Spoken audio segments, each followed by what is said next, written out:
Micah Bellew here, CEO and founder of True Fluency Kids Spanish Immersion. I am the non-native Spanish speaker here with my bilingual mama, Alex Castellum Sullivan. Hi, Alex. How are you today? Hello. Hola, hola. Hola, I'm hola. very good. Good. And we come here to fight for our kids' bilingualism. Alex already have 3 kids. I am trying to get pregnant, and I'm already obsessing over how to get my kid bilingual. I am obsessing about it. And so, Alex, I know that on the weekends or maybe every day, you love combing Facebook for bilingual questions and trying to help mamas. Yes, I'm actually in several bilingual groups, and it's about parenting, parents supporting each other with tips and advice on how to raise bilingual kids.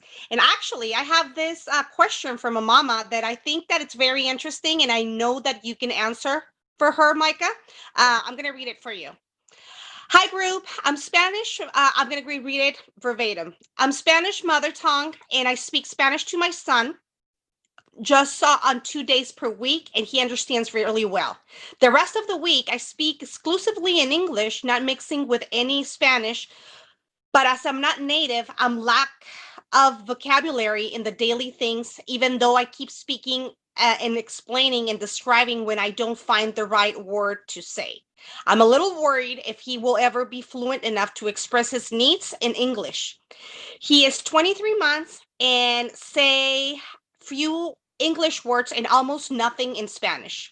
I'm not worried about Spanish. Are you fluent in your target language, but you are afraid you're not speaking correctly to your child? Can you share any results so far? Thanks. So she's a native Spanish speaking mom that only teaches her son twice a week, and then she forces herself to speak English in the other 5 days. But so they live in a kind of like me then. I'm not a native Spanish speaker, she is though. but I'm saying it's the opposite. Do you see what I'm saying? Like, Yeah. she knows her kid's going to speak Spanish. I know my kid's going to speak English. So she's forcing herself to teach him English. Yeah. But she doesn't know that her kid's gonna speak English regardless in school, in the radio, and TV. No. Yeah. This is my first question. Where does she live? Let me see. She didn't say. That's the number one question. So I'm going to answer this in 2 ways because we don't know where she lives. If she lives in an English speaking country, like you were about to say, her kid is going to speak fluent English no matter what. Isn't that what you were about to say? Yep. Yeah. So her kid's going to speak English no matter what. But I have a feeling she's not in an English speaking country because she sounds so worried about the kid learning English. Does that make sense? You know what? I'm stalking her. She lives in Italy. Ding, ding, ding. Okay. So she Sorry.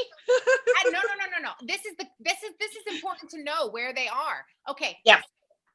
She's in the same situation I'm in. I know my kid is going to speak English. I live in Dallas, Texas. Everyone speaks English. I'm fighting for Spanish and French. You're fighting. You live near Dallas, Texas also. Mm-hmm. Fighting for Spanish. We know our kids are going to speak English. That is not a question. And her kid, if she lives in Italy and they speak Spanish in the home, her kid is 100% going to speak Spanish and Italian. So that's why she's worried. She's fighting for English. This makes sense, which is what so she's in the same situation I am. I'm not a native Spanish speaker, and I'm going to try to speak to my child as much as possible in Spanish in the home. So I'm worried about the same thing she's worried about. Am I going to teach them bad habits in Spanish because I'm not a native Spanish speaker? Is my kid going to have an accent like mine and not a real Spanish accent? And I think those are my 2 worries. And what I would say to her is first off, don't worry about that at all. You have got to do those 5 days that you're doing. do those 5 days a week. And it doesn't matter if your child is saying a couple of words wrong. It doesn't matter. Yeah. They'll fix that later. You know? Yeah. And Alex, don't you give your kids TV and things to watch? And Yeah, that's I was gonna tell her, don't worry, YouTube and TV is gonna fix yes. it for you. It's the same thing. That's what I battle against every day. So that'll be my advice. Take my enemy and use it. Because what I battle every day, it's the English everywhere, the TV and YouTube, Netflix, everything. So that's where my kids are learning English, not from me. And so she should use those resources, technology. Well, And I would say this is the firm answer I would give. If she wants a concrete answer, this is exactly what I would say. Speak English as much as possible, because the hardest thing for most parents is getting the hundreds and hundreds and hundreds and hundreds of hours needed of just hearing the language back and forth. She says she has a 23-month-old. So yeah, she just needs to keep speaking English, keep speaking English. Eventually, she can find a little friend from the United States or from England or Australia, and they can have play dates. She yeah, can get, whenever they get old, the kid gets older, she can get a native English tutor to yeah, correct these small things at age like 4 and 5. She could even find someone in her neighborhood that's from the US, England, or Australia, and just play get groups. a $10 an hour babysitter that's from the US just to play with your kid. Yeah, So she shouldn't worry about the kid learning wrong vocabulary, because that can easily be fixed later. But the fluency and the listening comprehension that you're giving your child, yeah, that's the hard part. yeah. Yeah. Consistency. The consistency is the hard part. You can fix that other stuff later, girl. Don't Yep. even worry. So we're going to send you this video, and we really hope it helped you.